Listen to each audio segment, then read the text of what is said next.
Саламатсыздар ма, құрметті студенттер? Біз қазір сіздермен кәсіпорын қалдықтарын 1С программасына қалай енгізу керек, сол жайлы үйренетін боламыз. Яғни ол не деген сөз? Яғни мысалы, егерде сіздің кәсіпорныңыз мысал ретінде 2018 жылы құрылған болса, және де осы уақытқа дейін жұмыс істеп келіп, бірақ сіз 1С программасын енді орнатқан болсаңыз, онда сіз 2018 жылдан бергі қарай 6 жылдың операцияларын, документтерін 1С'ге енгізіп шықпайсыз. Яғни сіз қай уақыттан бастап 1С программасын орнаттыңыз, сол уақытқа дейін сізде қандай активтерде немесе пассивтерде қалдықтар бар, сол қалдықтарды ғана енгізіп шығасыз.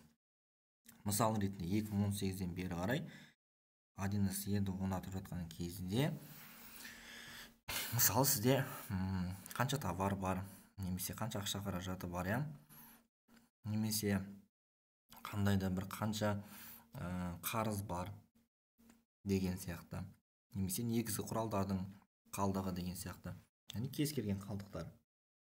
Яғни сол қалдықтарды ғана енгізіп шығасыз. Оны қалай енгізген дұрыс? Мысалы, әр кварталдың басымен енгізген дұрыс. Мысалға, егерде сіз 1С программасын мысал ретінде мамыр айында, яғни май айында установить еткен болсаңыз, онда май айы екінші кварталдың, яғни екінші тоқсанның уақытына сәйкес келеді. Солай ғой? Яғни екінші квартал деген ол сәуір, мамыр, маусым айы. Яғни апрель, май, июнь. Яғни сіз май айында 1С программасын установить еткен болсаңыз, онда ол екінші кварталға жатады. Яғни сіз екінші кварталдың басымен енгізген дұрыс. Яғни бұл не деген сөз? Екінші кварталдың бірінші айы, яғни басы, ол сәуір айы. Яғни сәуір айының бірімен енгізесіз. Яғни ол деген сәуір айының біріне дейін қандай остаток болды, соларды енгізіп шығасыз. Ал мысалға, сіз май айында установить еткен болсаңыз, сәуірден майға дейінгі бір айдың операцияларын былай енгізіп шықсаңыз болады. Яғни товардың поступлениясы бар, немесе зарплата есептедіңіз, немесе қандай да бір ақша қаражаты кеп түсті, немесе сіз аудардыңыз деген сияқты. Яғни сол апрель айының біріне дейін жаңа остатоктарын, яғни қалдықтарды енгізіп шығасыз. Ал апрельден майға дейін, мысалы майдың 5-іне установить еткен болсаңыз, онда сол апрельдің 1-нен бастап майдың 5-іне дейінгі операцияларды енгізсеңіз болады. Түсінікті ғой? Енді мысалы, бізде мынандай тапсырма бар. Егер естеріңізде болса, біз сабақта көбіне қаңтар айымен тапсырмаларды орындап келдік осы уақытқа дейін, яғни январь айымен. Яғни біз былай жасайық. Сол январь айында, январдың ортасында болсын, 1С'ті енді орнаттық, яғни установить еттік. Яғни сол демек январь айының біріне дейінгі қалдықтарды енгізіп шығайық. Яғни январь айының біріне дейінгі қалдық ол қандай болады? Яғни 2024 жылдың январь айының біріне дейінгі қалдық 2023-тің желтоқсан айының 31 күні қалған қалдықтар, Яғни бізде мына жерде 8-ші жаттығуда не дейді? По состоянию на 31 декабря 2023 года на основном складе имеются товары. Введите остатки по товарам согласно данным, приведенным в таблице по счету товары дейді. Яғни бізге айтады. Мысалға, біз 2024 жылдың январь айында 1С установить еткен болсақ, яғни сол январь айының біріне дейінгі қалдық, ол 2023-тің декабрь айының 31-іне күнгі қалып кеткен қалдық. Сол қалдықтар, яғни негізгі қоймада, основной складта мына товарлардың қалдығы қалды дейді. Осы товарлардың қалдығын енгізіп шығарыңдар дейді. Қалай енгіземіз? Предприятиеге кіреміз. Астына түсірген кезде мына жерде бізде ввод начальных остатков деген документтер бар. Яғни ввод начальных остатков по основным средствам дейді. Яғни негізгі құралдардың қалдықтарын осы документ арқылы енгізесіз. Вот начальник остатков по зарплате, бұл еңбекақыға қатысты қалдықтар. Ал бұдан бөлек қалған қалдықтардың барлығын вот начальник остатков документ арқылы енгіземіз. Яғни товар мына екі документке жатпайды, сондықтан вот начальник остатков документін арқылы енгіземіз. Кіреміз, создать. Яғни 2023 жылдың желтоқсан айының 31, 31-12-2023.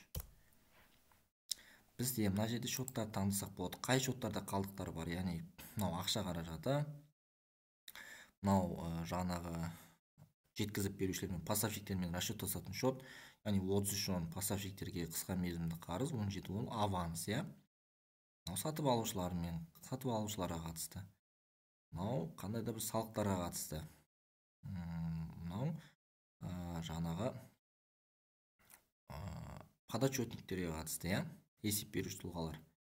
Мынау басқа да дебиторлық немесе кредиторлық қарыздарға қатысты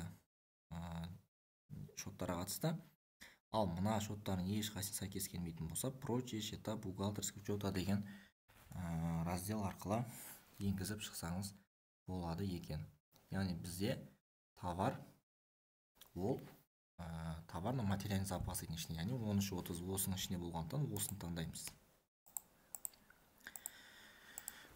Енді қараймыз. Бірінші вкладыш газдың қалдығы бар екен. Добавить етеміз. Показать все. Товары болады. Контрагент таңдамаймыз, себебі осы уақытқа дейінгі қалдық әртүрлі контрагенттерден келуі мүмкін. Сондықтан контрагент енгізілмейді. Бұл жай ғана қалдық, иә. Номенклатура бізге вкладыш газ керек. Товары вкладыш газ, немесе мына жерге жазу арқылы шығарып алсаңыз болады. Партия таңдаймыз. Показать все. Мына жерде еще деген кнопканы басып, новый документ партии, ручной учет деген кіреміз. Тағы да 31-12-2023.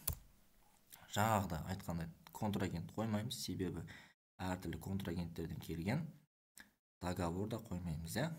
Өйткені бұл договор контрагент болған кезде ғана болады. Записать, закрыть.